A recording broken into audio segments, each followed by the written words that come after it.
Let us begin with a very terse description.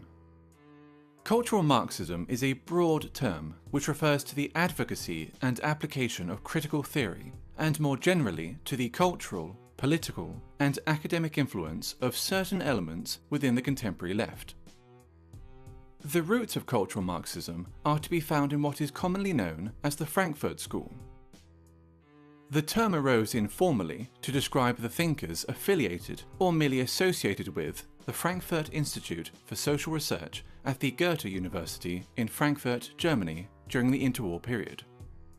Critical of both capitalism and Soviet socialism, they sought to address the perceived shortcomings of classical Marxism in the pursuit of societal change.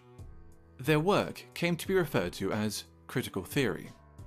Defining or categorizing critical theory is exceptionally difficult, for it pertains to a broad, almost disparate set of ideas, individuals, and approaches.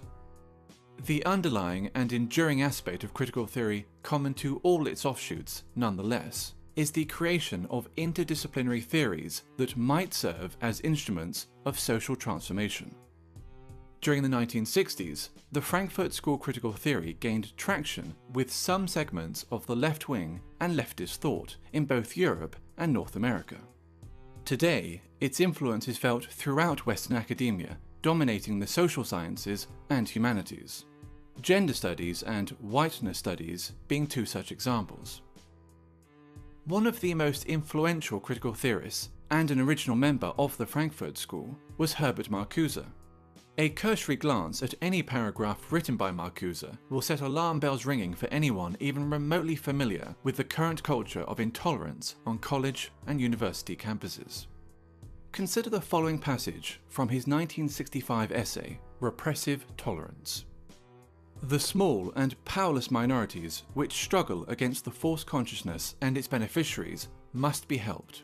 Their continued existence is more important than the preservation of abused rights and liberties, which grant constitutional powers to those who oppress these minorities. Social justice, feminism, neo-progressivism, and post-colonialism, to name but a few, are all movements inspired by or born out of critical theory, and thus all come under the umbrella of cultural Marxism. Be it gender, sexual orientation, family, race, culture, or religion, every aspect of a person's identity is to be questioned, every norm or standard in society challenged, and ideally altered in order to benefit supposedly oppressed groups. Classical Marxism saw class conflict as occurring between the bourgeoisie and the proletariat, between the haves and the have-nots. Cultural Marxism views such a conflict as existing between the oppressed and the oppressors, between those with privilege and those without it. The working class has been replaced by minorities. Majority groups are typically defined as privileged and oppressive, with minority groups accordingly labelled underprivileged and oppressed. Heterosexuals are oppressive. Cisgender people are oppressive. Whites are oppressive, especially white men. Christians are oppressive. Those that do not fit into these groups are thus considered oppressed. It stands to reason, therefore, that if heterosexuals are oppressors, the solution is to encourage other forms of sexuality. If whites are oppressors, the solution is racial diversity. If cisgender people are oppressors, the solution is to encourage transgenderism. If Christians are oppressors, the solution is to propagate Islam.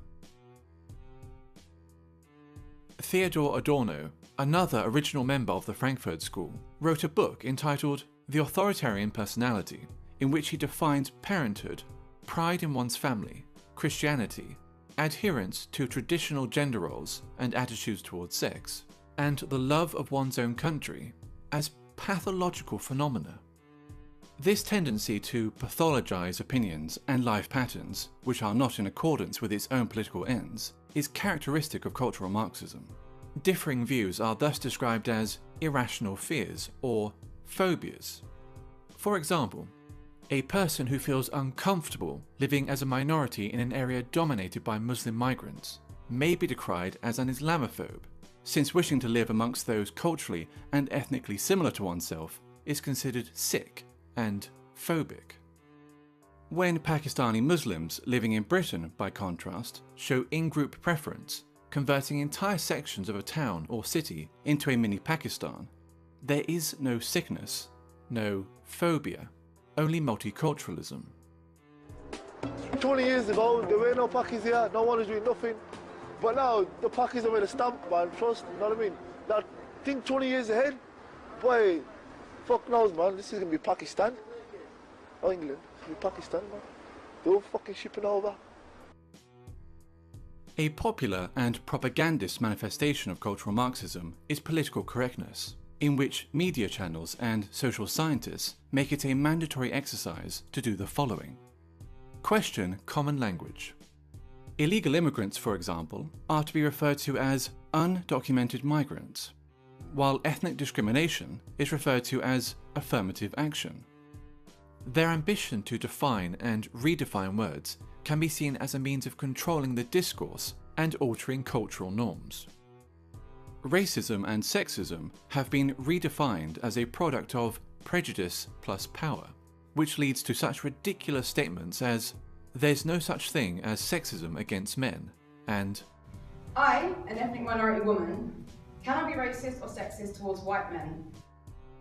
Maintain an unwaveringly favourable view of groups which are marked as being oppressed. Islam is a religion of peace.